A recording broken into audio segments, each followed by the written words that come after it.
Saudara, Anda menyaksikan Kompas Bisnis bersama saya Putri Oktaviani. Secara mengejutkan atau di luar ekspektasi, rapat Dewan Gubernur Bank Indonesia menurunkan suku bunga acuan atau BI rate ke 5,75%. Kata BI, salah satu yang jadi pertimbangan adalah pertumbuhan ekonomi kuartal 4 2024 sedikit di bawah perkiraan. Ini dipengaruhi oleh lebih rendahnya permintaan domestik, baik konsumsi maupun investasi. Jadi apakah rupiah dikorbankan lewat penurunan suku bunga demi memacu pertumbuhan ekonomi? Kita ke data selanjutnya. Nah ini saudara, rapat Dewan Gubernur dilakukan selama 2 hari yaitu 14 dan 15 Januari 2025. Hasilnya memutuskan bahwa BI rate turun 25 basis poin menjadi 5,75%. Lihat datanya di layar Anda.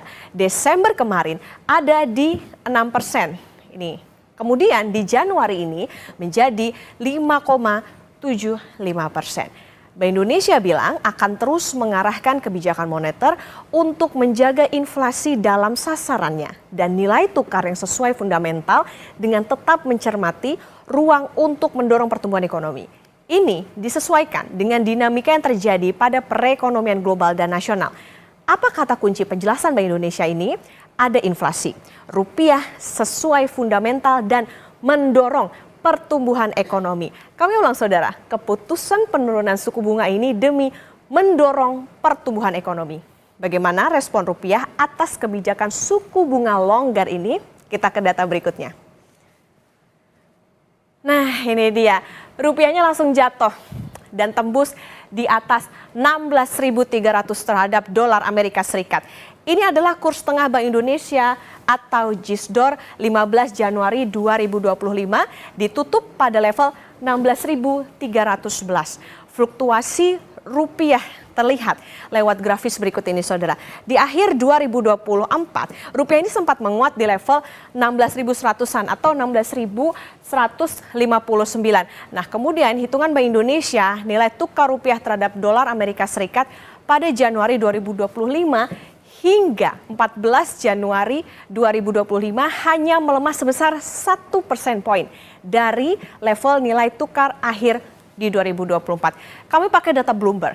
Saat indeks dolar ada di posisi bawah di 27 September 2024, tepatnya indeks dolar ada di 100,38, sedangkan pada 13 Januari naik ke 109,95. Ada kenaikan hampir 10 persen poin. Rupiah saat bersamaan ada di posisi 15.125 dan melemah 16.275 atau melemah sekitar 7,6%. Ada perbedaan besaran penguatan dolar dan pelemahan rupiah. Rupiah melemah asal pertumbuhan bisa membaik. Kembali ke pertumbuhan ekonomi. Apa kata Bank Indonesia? Kita ke data berikutnya. Ini kata Bank Indonesia, ekonomi Indonesia tumbuh baik dengan kecenderungan lebih rendah dari perakiraan sebelumnya. Ini kami pakai ya penjelasan Bank Indonesia tentang ekonomi yang di bawah ekspektasi ini. BI bilang seperti ini, pertumbuhan ekonomi di triwulan 4 2024 ini sedikit di bawah perakiraan dipengaruhi oleh lebih rendahnya permintaan domestik, baik konsumsi maupun investasi. Secara keseluruhan pertumbuhan ekonomi 2024 diperkirakan sedikit di bawah titik tengah di kisaran 4,7 sampai 5,5%. Pada 2025 pertumbuhan ekonomi diperkirakan juga cenderung lebih rendah dari perakiraan sebelumnya. Ekspor diperkirakan lebih rendah sehubungan dengan melambatnya permintaan dari negara-negara mitra dagang utama, kecuali Amerika Serikat. Konsumsi rumah tangga juga masih lemah, khususnya golongan menengah ke bawah, sehubungan dengan belum kuatnya ekspektasi penghasilan dan ketersediaan lapangan kerja. Pada saat yang sama saudara, dorongan investasi swasta juga belum kuat karena masih lebih besarnya kapasitas produksi dalam memenuhi permintaan baik domestik maupun ekspor. Selain domestik, belain domestik dulu, kasih suku bunga yang relatif murah. Benarkah konsumsi rumah tangga tumbuh melemah? Kompas Bisnis punya data dari Badan Pusat Statistik. Kita lihat data berikutnya. Oke, ini adalah pertumbuhan ekonomi 2024 dengan target 5,2 ya. Nih, di kuartal pertama 2024 pertumbuhan ekonomi di 5,11% dengan konsumsi rumah tangga adalah 4,91%. Kuartal 2, 5,05% pertumbuhan ekonominya dengan konsumsi rumah tangga ada di 4,93%. Kuartal 3, pertumbuhan ekonomi 4,95% dengan konsumsi rumah tangga di 4,91%. Nah, di kuartal 4 targetnya itu tadi estimasinya adalah sekitar 5% dengan target 5,2 ya. Nah, tapi konsumsi rumah tangganya ini masih menunggu data yang nanti akan dirilis terkait dengan konsumsi rumah tangga. Kita lihat ya, pertumbuhan ekonomi di kuartal 4 estimasinya hanya di 5%. Ini kami ambil dari pernyataan Menteri Keuangan Sri Mulyani. Sedangkan konsumsi rumah tangga ini belum pernah sekalipun tumbuh di atas angka realisasi ekonomi. Daya beli adalah permasalahan yang sampai saat ini masih belum punya easy way out, belum ada jalan keluar yang mudah. Bank Indonesia bilang terus mengoptimalkan bauran kebijakan untuk tetap menjaga stabilitas dan turut mendorong pertumbuhan ekonomi yang berkelanjutan. Pertumbuhan ekonomi lagi-lagi jadi kata kunci. Gubernur Bank Indonesia Peri Warjio bilang nilai tukar rupiah saat ini masih sesuai dengan fundamental. Pertumbuhan ekonomi lah yang juga terus dipantau oleh Bank Sentral karena menunjukkan indikasi bergerak di bawah harapan. Yang rendah terbuka untuk menurunkan suku bunga kan? Itu seperti itu yang kami jelaskan dari bulan-bulan adalah itu. Yang selama ini menjadi perhatian kami adalah yang ketidakjelasan global tadi loh. Dampaknya terhadap nilai tukar dan kami sudah menakar nilai tukar sekarang itu relatif stabil dan sejalan dengan nilai fundamentalnya ke depan. Kami dalam 2 hari ini melakukan exercise ya skenario nilai tukar, simpulannya nilai tukar sekarang dan ke depan itu masih konsisten dengan nilai fundamental yaitu pencapaian inflasi dan juga perkembangan lain.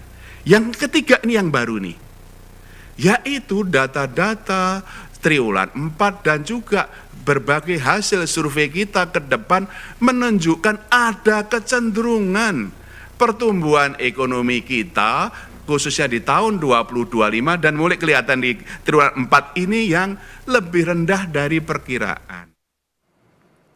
Menteri Keuangan Sri Mulyani juga pernah menyampaikan pada 6 Januari 2025 bahwa pertumbuhan ekonomi kuartal 4 ada di bawah ekspektasi dan membuat ekonomi secara tahun penuh 2024 juga di bawah hitungan. Kita semua tahu APBN didesain dan dirancang dengan asumsi growth di 2024 adalah 5,2%. Kita memperkirakan outlook-nya akan di 5%, tadi di kuartal 1 5,11, kuartal kedua 5,07, 5,05, kuartal ketiga 4,95, dan kuartal keempat masih belum keluar, kita estimasi masih ada di sekitar 5%, sehingga keseluruhan tahun untuk keseluruhan tahun growth kita perkirakan masih ada di 5%. Usai jeda, saudara, Kompas Bisnis akan membahas jebloknya nilai tukar rupiah ke atas Rp16.300 dan langkah Bank Indonesia menurunkan suku bunga acuan menjadi 5,75% bersama ekonom Bahana Sekuritas Putra Satria Sabiantoro.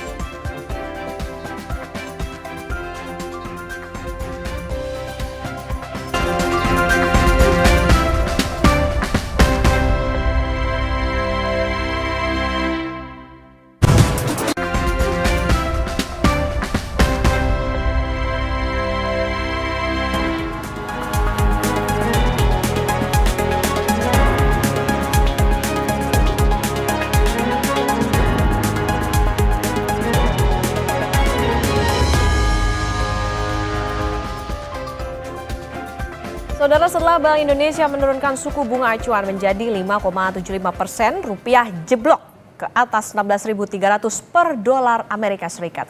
Lebih lengkap soal kebijakan BI dan jebloknya nilai tukar rupiah terhadap dolar Amerika Serikat, sudah bergabung ekonom Bahana Sekuritas Putra Satria Sabijantoro. Selamat pagi, Mas Putra.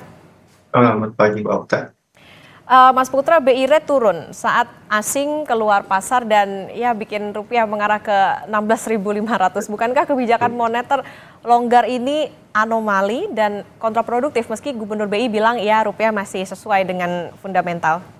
Betul, yang kaget itu bukan hanya Kompas TV ya, itu kami di pasar juga kaget karena ekspektasi pasar itu sebenarnya adalah rate hold atau tidak berubah, atau bahkan dalam seminggu terakhir itu investor-investor kami di sekuritas bertanya apakah BI rate bisa naik, gitu loh. Kapan timing yang tepat untuk BI rate-nya itu naik, karena kebijakan moneter itu dan mata uang biasanya simple ya, Okta ya, bahwa uang akan mengalir ke negara yang suku bunganya lebih tinggi.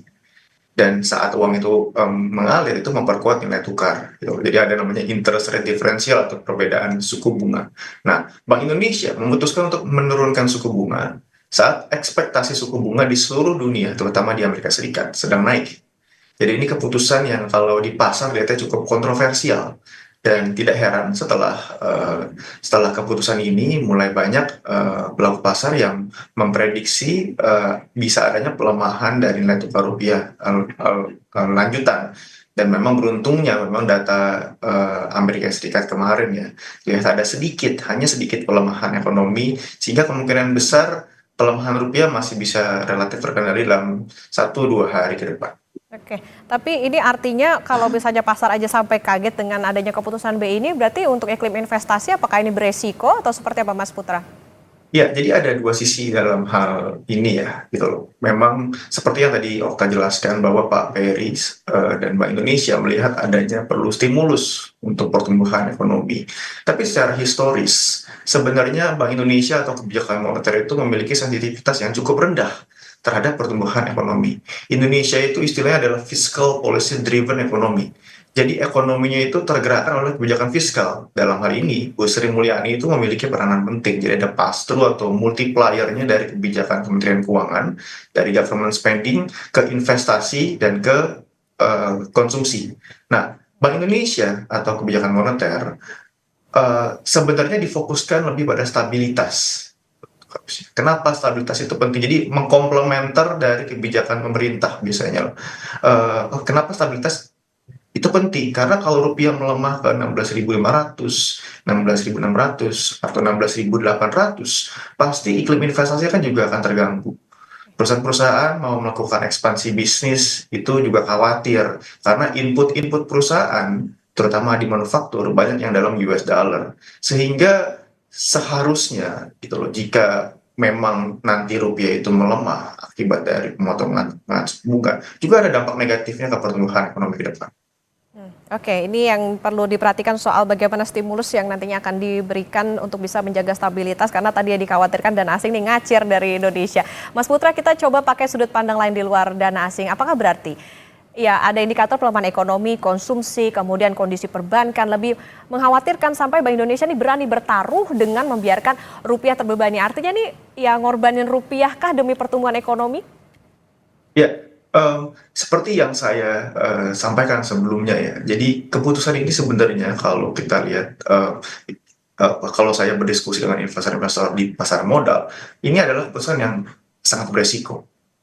Gitu, karena memang bank sentral di seluruh dunia itu trennya justru sedang dalam istilahnya itu hawkish atau sedang menaikkan suku bunga gitu loh. Tren secara suku bunga globalnya itu juga cukup tinggi gitu. Nah, bagaimana terhadap iklim investasi, kita bisa lihat ya bahwa dalam 1 bulan terakhir pelemahan rupiah itu yang terdalam di Asia, melemah 1,9% dibandingkan mata uang seperti India, Malaysia, negeri itu hanya melemah 1 hingga 1,5%. Jadi memang ada seperti kekhawatiran ya dari investor asing. Kenapa? Karena investor asing itu kan saat memegang aset pasar saham atau pasar obligasi kan dalam mata uang rupiah, mereka masukkan dolar. Jadi saat rupiah terdepresiasi itu ada yang namanya FX loss atau ada satu kerugian yang didapatkan oleh mereka gitu loh. Jadi saat nilai tukar rupiah itu tidak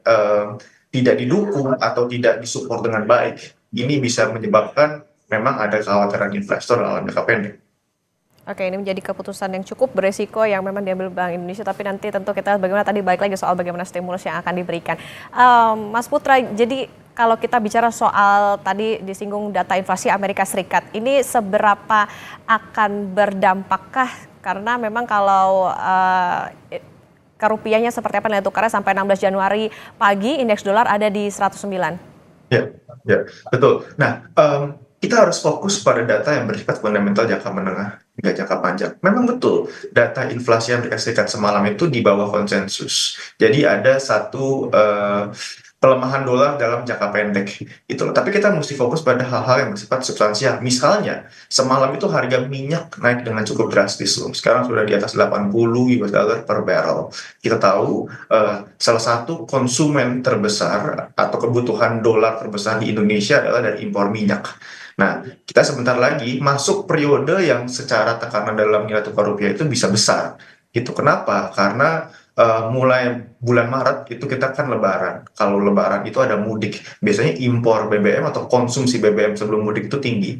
Juga untuk impor barang-barang konsumsi. Kebutuhan dolarnya pun tinggi, bisa menekan rupiah. Sebentar lagi kita akan masuk bulan Mei dan Juni. Bulan Mei dan Juni itu adalah bulan yang biasanya pembayaran utang luar negeri dan pembayaran dividen. Jadi investor memindahkan dolarnya itu ke luar negeri. Jadi tekanan rupiahnya itu juga bisa tinggi.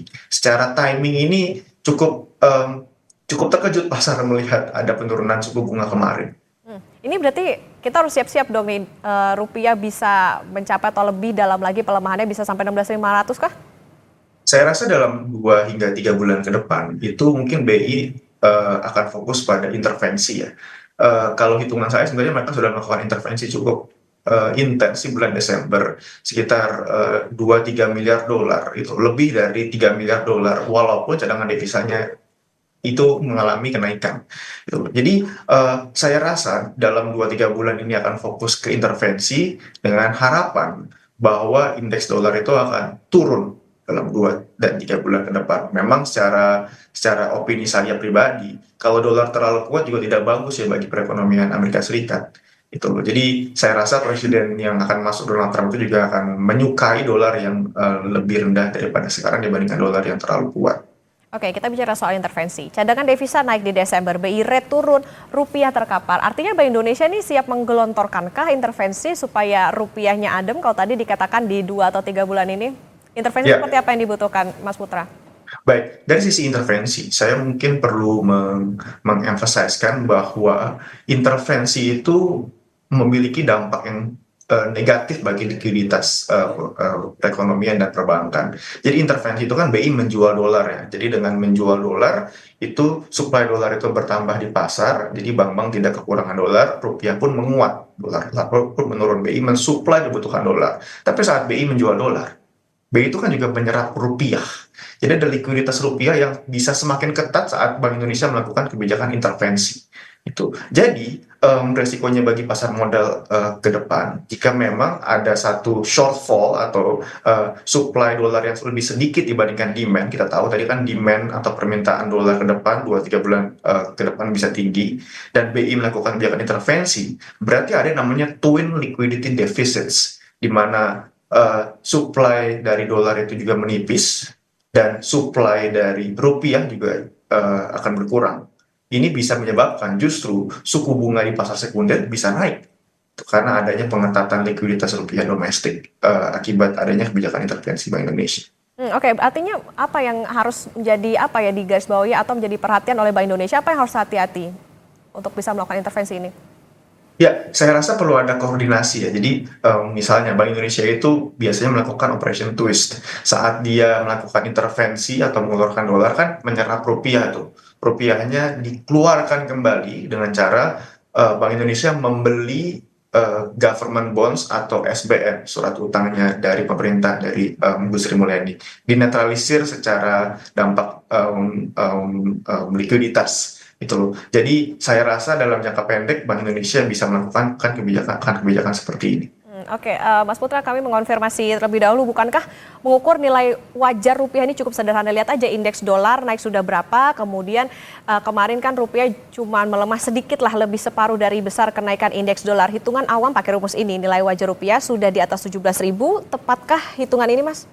Persis sekali, observasi dari Okta itu sangat akurat bahwa dalam 2 bulan terakhir sebenarnya dolar itu menguat 7%, tapi rupiah baru terdepresiasi itu sekitar 3%.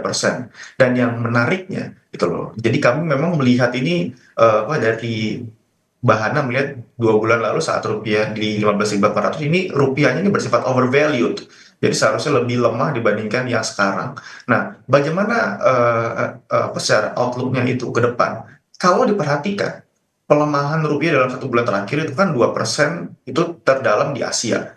Pelemahan rupiah itu mulai terjadi lebih intens di hari-hari setelah tahun baru gitu loh, karena ada kebutuhan dolar yang tinggi di yang Januari, dan saya ya rasa ya sekarang ini rupiah dalam proses mengejar fair value-nya di level 16.300 hingga 16.500. Kita bisa lihat ya pagi ini, walaupun mata uang di Asia secara umum itu menguat, didorong oleh Japanese yen ya, yen Jepang yang menguat, tapi rupiah relatif stabil gitu loh, atau tidak menguat sebesar dari mata-mata uang di Asia yang lainnya. Saya rasa ada dampak dari kebijakan moneter BI yang bersifat longgar, dan ini tekanan ke nilai tukar rupiahnya belum tentu langsung sekarang, bisa 2 hingga 3 bulan ke depan. Oke, Mas Putra, singkat saja ini soal konsumsi rumah tangga, kami singgung soal konsumsi rumah tangga yang lemah. Apakah daya beli lagi masalahnya, dan mungkinkah pertumbuhan ekonomi bisa naik kalau tadi rupiahnya melemah? Ya, saya rasa biasanya dampak dari pelemahan nilai tukar ke Indonesia terutama konsumsi itu dalam jangka menengah ya, jadi tidak langsung, dan bahkan dampak langsungnya tuh minim gitu. Seperti yang tadi saya jelaskan, Indonesia itu berupa kebijakan fiskal. Jadi misalnya nih, saat Pak Prabowo melaksanakan makan bergizi gratis dengan efisien, dengan sangat targeted, dengan semuanya baik, itu bisa meningkatkan pertumbuhan ekonomi mungkin lebih tinggi dibandingkan kalau misalnya rupiahnya menguat gitu loh. Jadi saya ingin mengulang poin saya yang penting, bahwa kebijakan fiskal gitu atau Kementerian Keuangan sebenarnya jauh lebih berpengaruh untuk mengerek pertumbuhan ekonomi dan konsumsi dibandingkan kebijakan moneter dari Bank Indonesia, terutama suku bunga. Oke, kebijakan fiskal lebih berpengaruh terhadap pertumbuhan ekonomi dibandingkan kebijakan moneter, tapi tentu bagaimana kebijakan yang diambil Bank Indonesia ini, kita tunggu bagaimana stimulus maupun juga intervensi yang dilakukan supaya jangan sampai rupiah lagi-lagi semakin terperosok, karena ya diharapkan nggak sampai 16.500 nih gitu, karena sekarang juga sudah terus-menerus semakin melemah. Terima kasih Mas Putra Satria Sabijantoro, ekonom Bahana Sekuritas, sudah bersama di Kompas Bisnis. Sehat selalu. Dan selalu